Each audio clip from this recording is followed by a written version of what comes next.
more extreme in the years to come, and we have to learn very much from what worked, also what didn't work as well as it could have, and put that in place. So I look forward to lots more conversations with Premier Eby and with ministers and with municipalities to make sure that we're preparing for years to come. And then the Premier of the Northwest Territories has spoken out about infrastructure gaps there and say that the federal government has failed because of those infrastructure gaps. Wondering if I could get your reaction to those. When I spoke with Premier Cochrane last week in advance of the evacuation, it was clear that having one road that itself was vulnerable out of Yellowknife, it was a huge challenge. We're talking about the concerns about evacuating close to 25,000 people from the territorial capital. And within 2 days, they'd evacuated close to 20,000 people in a very effective way. And that's, as you say, not a credit to great infrastructure, because infrastructure wasn't. It's a credit to community members and individuals and people and frontline support workers helping out, making sure that it all happened effectively. But that's part of the reflections we have to have going forward on how we can make sure that we have even more resilient communities. So whereas this time the fires in Yellowknife were able to be prevented from getting too close to the city, next time we might not be so lucky, and we're going to need to learn from these near misses. Thank you. Good morning, Tammy Williams with Shaw Spotlight. So I also have a question about money for rebuild, but from the perspective of someone whose neighborhood was evacuated. I think many of us are indeed wondering where the money will come to rebuild the communities, and perhaps that's especially poignant for people who may not have had insurance. We are facing a changing world right now, changing climate. We're seeing more and more intense weather events. Insurance is going to get more difficult for people to obtain, even for those who can obtain it. And we know that that falls on all of us to be there for help, to help communities and individuals who've lost everything, who are having to rebuild.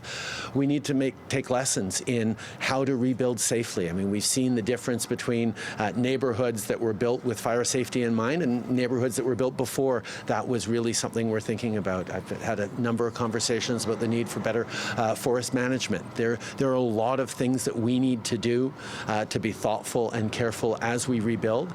I think people understand that we're in different situations now, and we're going to have to be really thoughtful and careful about how we work together. But the one thing I can say is we are going to be there for each other.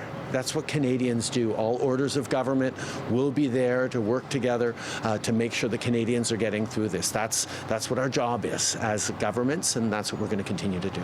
Thank you. May I have this answer in French as well? So oui, bien sûr.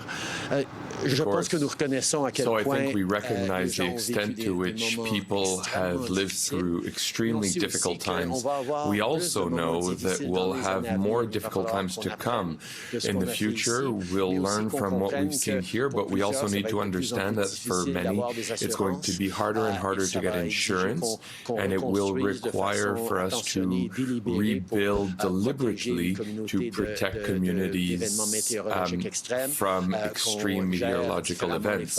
We need to manage woods differently. There's investments that need doing, and we know that Canadians are there for each other and will continue to be. Different levels of government will continue to work together and will meet those needs. Minister with Global National News. Just looking for some specifics. As you know, the population of the Northwest Territories is seeing 70% of it under evacuation. Those people are out of their homes. The Territory is offering $750 per person to help them get by, but the Territory is being stretched financially offering that right now, and this is several weeks in.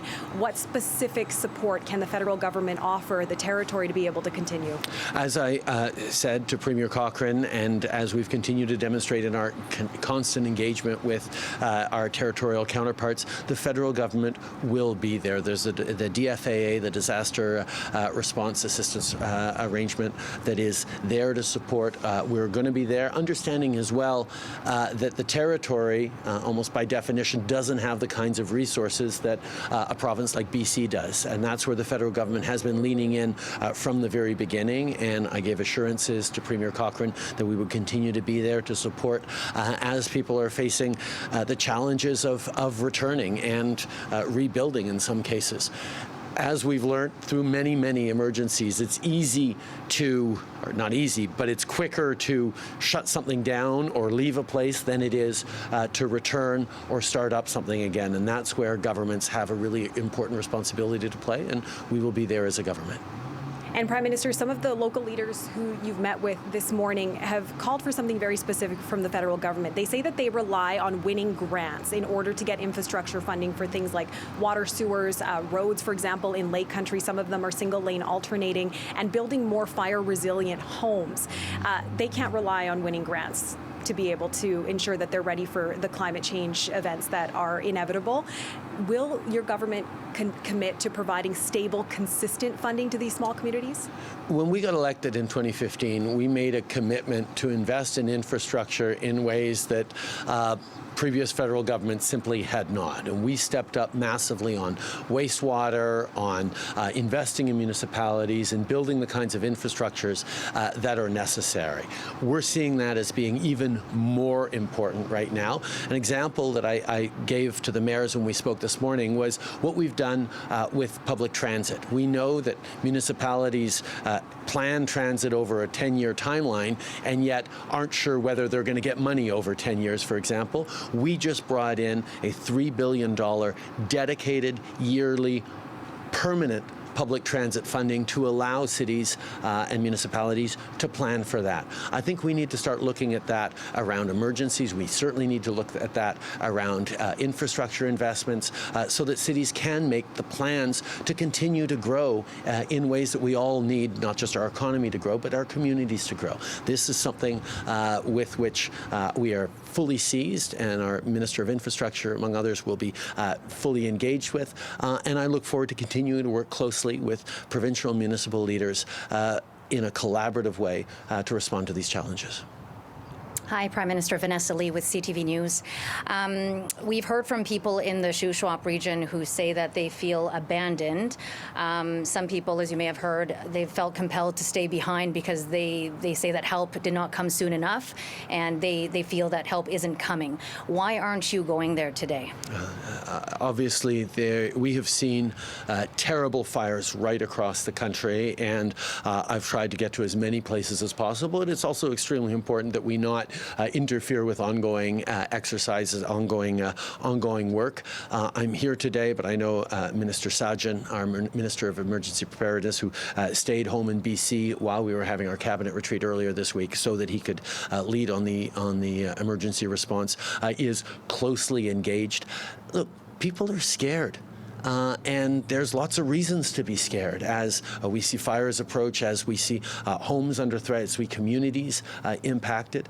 What we're seeing across the country is first responders stepping up in incredible ways. And I really would emphasize that anything residents and communities can do to facilitate the work that firefighters are doing as they're trying to get in and protect communities, protect homes, is really, really important. We need to make sure we're allowing our first responders to do the jobs they have of keeping the rest of us safe. There are at least a couple of hundred people who have lost their homes and their businesses. Can you talk about the federal funding that's in place to help people get through the next few days and the weeks ahead, and also the supports that will be coming for the fire departments as well, who are facing more aggressive and fast-moving fires? Obviously, the province has the lead on that. That's the way our system works. But let me say unequivocally, the federal government will be there as a partner. We will be there to support. We will be there to rebuild. We will be there to make sure we're not just learning the lessons that we're taking through these very difficult moments, but we're applying the lessons, and that we're actually increasing our resources and our ability to keep people safe going forward. This is a time for all Canadians to continue to pull together as they have been, and all orders of government are no different. We will continue rolling up our sleeves and being there to support each other. Monsieur le Premier ministre, Benoît Ferradiani de Radio-Canada. Première question. Radio-Canada. First question, what support will you provide to the evacuees, the province, and the fire services here? As I've said to the Premier, we'll be here with the necessary resources. We have multiple programs to support provinces when they have fires or emergency events like this.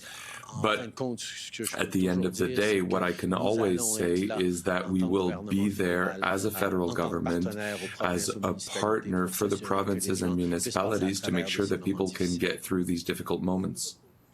Question, will your government create a federal service like in the US with FEMA in French and English?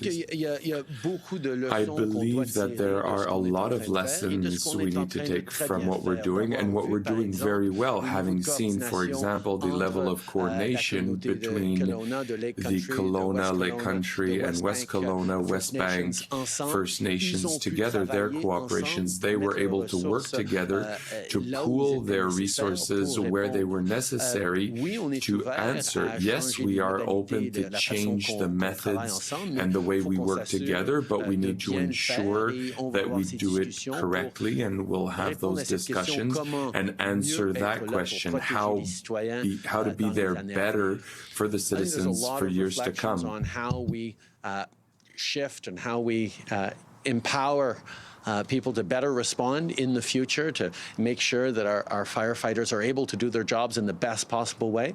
I think there's a lot to learn from the seamless and extraordinary cooperation and collaboration that happened here across West Kelowna, Kelowna, and Lake Country, and the regional municipalities, to make sure that everything was being done and that resources were sent to the right places. There's a lot of local knowledge that we need to make sure is at the center of everything we do. But yes, we're there for having discussions about the best ways to make sure that we're protecting citizens and communities into what will be a future with more and more extreme weather events for all of us. Off topic, apologies. Just wondering what measures the government is working on to help newcomers and international students find affordable housing. Over the past number of days, as the federal cabinet gathered, we have been extremely focused on the challenges of housing. There's no question that we all have to make sure we're stepping up even more on responding to the growth in Canada's population and the growth in our economy. We need to continue to make sure people are seeing houses go up in their communities, not just rebuilding ones that are lost here, but making sure we're growing even faster. That's where the federal government is going to be working closely with provinces and municipalities, as we have been, to make sure we're responding to this housing crisis. The one thing around housing is that we've faced crises before. We've faced massive challenges in building homes when it was needed in a very rapid way, whether it was the GIs returning from World War II, or whether it was when the baby boom grew up and bought their own homes in the 60s and 70s. There is an ability that we all have to respond to this challenge. It is a solvable challenge, but it's going to require everyone stepping up together, and that's very much what we're focused on. Merci beaucoup tout le monde.